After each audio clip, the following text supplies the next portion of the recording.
السلام علیکم ورحمۃ اللہ وبرکاتہ۔ آج ہم سورۃ آل عمران کی آیت نمبر 166 سے 173 تک کی آیات کا مطالعہ کریں گے۔ کل ہم غزوہ احد کے بارے میں پڑھ رہے تھے، آج کی آیات میں بھی غزوہ احد کا ہی ذکر ہے۔ اعوذ باللہ من الشیطان الرجیم، بسم اللہ الرحمن الرحیم۔ وما اور جو اصابکم پہنچی تمہیں، یوما جس دن، التقل جمعانی آمنے سامنے آئیں دو جماعتیں، فبإذن اللہ تو یہ اللہ تعالیٰ کی اجازت سے تھا، ولیعلم تاکہ جان لے المؤمنین مؤمنوں کو۔ اس آیت میں بتایا جا رہا ہے کہ جنگ احد میں تمہیں جس نقصان کا سامنا کرنا پڑا تھا وہ اللہ کے حکم اور اس کی مشیت سے تھا۔ اس میں حکمت یہ تھی کہ اہل ایمان اور اہل نفاق کے درمیان تمیز ہو جائے، وَلِيَعْلَمَ اور تاکہ وہ جان لے، الَّذِينَ ان لوگوں کو جنہوں نے نافقوا منافقت کی، وکیلا اور کہا گیا، لہم انہیں، تعالو تم آؤ، قاتلو جنگ کرو، فی سبیل اللہ اللہ تعالیٰ کے راستے میں، اوِدْفَعُوا یا دفاع کرو، قالو انہوں نے کہا، لو اگر، نعلم ہم جانتے ہوتے، قتالاً جنگ کرنا، لَاتَّبَعْنَاكُمْ تو ضرور ہم پیروی کرتے تمہاری، ہم وہ للکفر کفر کے، یومئذ اس دن، اقربوا زیادہ قریب تھے، منہم ان میں سے، للایمانی ایمان کی نسبت، یقولون وہ کہہ رہے تھے، بافواہہم اپنے منہوں سے، ما لیسا جو نہیں تھا، فی قلوبہم ان کے دلوں میں، اور اللہ تعالیٰ اعلم زیادہ جانتے ہیں، بما اس کو جو، یکتمون وہ چھپاتے ہیں۔ فاعو سے مراد یہ ہے کہ نبی کریم صلی اللہ علیہ وآلہ وسلم جنگ احد میں 1000 کی جمعیت لے کر احد کی طرف چلے۔ مقام شہود پر پہنچے تو عبداللہ بن ابی اپنے 300 ساتھیوں سمیت وہاں سے لوٹ گیا۔ لوگوں نے ان سے کہا کہ اگر اللہ کی راہ میں جہاد نہیں کر سکتے تو کم از کم مسلمانوں کے ساتھ رہو، تاکہ کثرت تعداد کا دشمنوں پر اثر پڑے اور وہ آگے بڑھنے کی جرت نہ کریں۔ سیرین نے یہی معنی لیے ہیں، مگر بعض نے یہ بھی معنی کیے ہیں کہ حفاظت وطن کی خاطر ہی لڑائی میں شامل رہو۔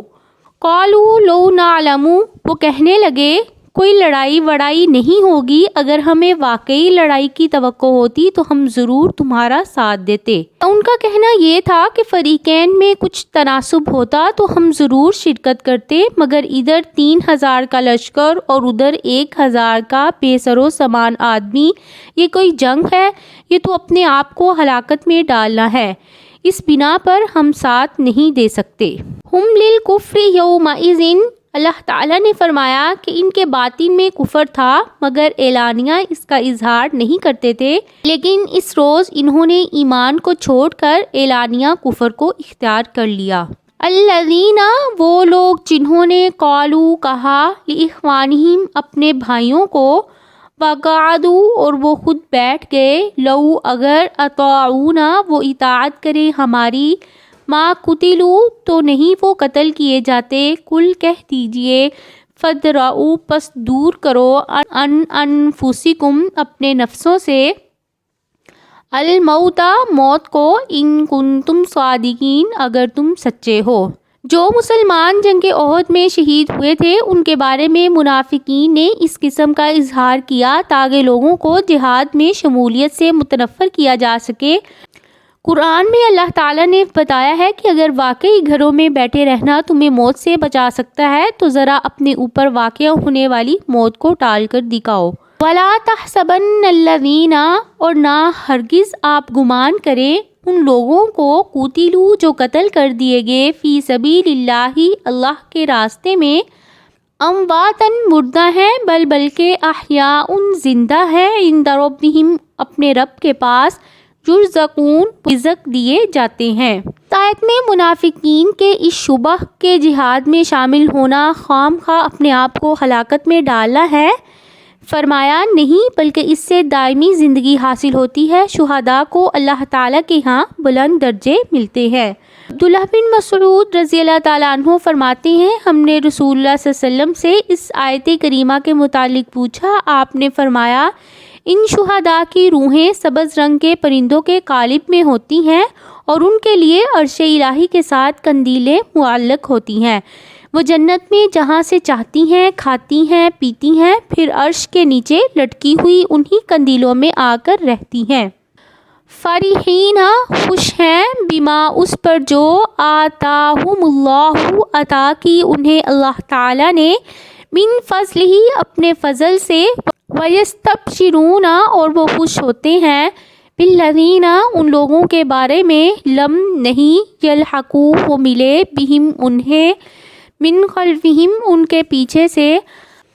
اللہ یہ کہ نہیں خوف کوئی خوف ہوگا علیہم ان پر،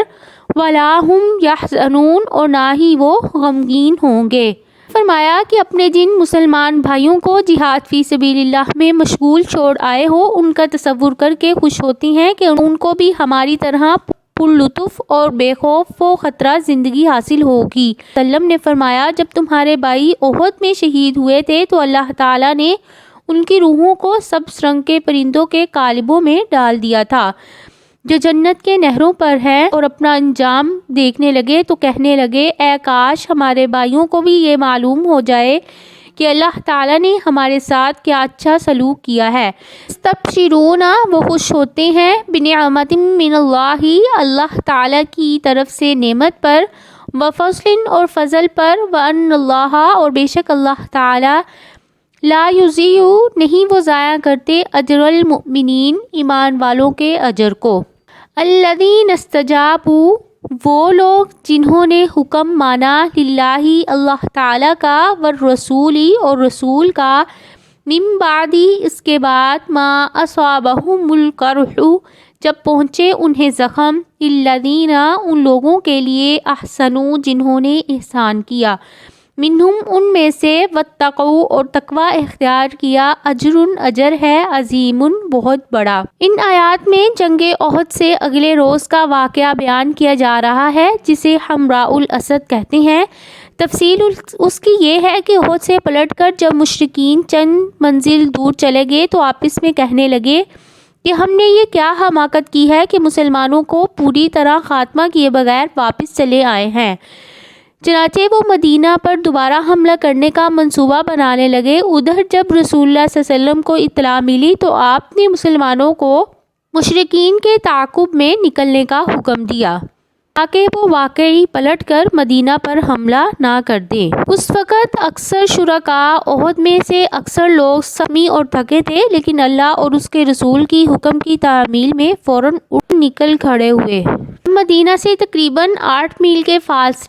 فاصلے پر حمراء الاسد نامی جگہ پر پہنچے تو مشرکین کو ان کے آنے کی اطلاع مل گئی۔ انہوں نے آپس میں کہا اس مرتبہ تو واپس چلے جاتے ہیں، اگلے سال پھر آئیں گے۔ اس صورتحال کے پیش نظر نبی کریم صلی اللہ علیہ وآلہ وسلم بھی مدینہ واپس تشریف لے گئے۔ اس آیت میں اسی واقعے کی طرف اشارہ ہے۔ الذین وہ لوگ قالا کہا لہم انہیں الناس لوگوں نے، ان الناس بے شک لوگ قد تحقیق جمعوا و جمع ہو گئے ہیں، لکم تمہارے لیے، فخشوہم پس تم ڈرو ان سے، فزادہم پس بڑھا دیا انہیں ایماناً ایمان میں، قالو اور انہوں نے کہا حسبنا کافی ہے ہمیں اللہ تعالی، ونعم الوکیل اور کیا ہی اچھا کارساز ہے۔ یہ آیت بھی واقعہ حمراء الاسد ہی سے متعلق ہے، اور اس طرح کہ جب ابو سفیان جو اس وقت مشرکین کی قیادت کر رہا تھا مسلمانوں کے تعاقب کی اطلاع ملی تو اس نے ایک تجارتی قافلے کے ذریعے رسول اللہ صلی اللہ علیہ وسلم کو یہ چیلنج بھیجا کہ میں نے بڑا لاؤ لشکر جمع کر لیا ہے اور میں مدینہ پر پھر سے حملہ کرنے والا ہوں۔ یہ سن کر مسلمانوں میں خوف اور کمزوری کی بجائے مزید ایمانی قوت پیدا ہوئی، اور آپ صلی اللہ علیہ وسلم اور صحابہ نے حسبنا اللہ و نعم الوکیل یعنی اللہ تعالی ہمیں کافی اور اچھا کارساز ہے۔ یہ تھی آج کی آیات جن کا ہم نے مطالعہ کیا۔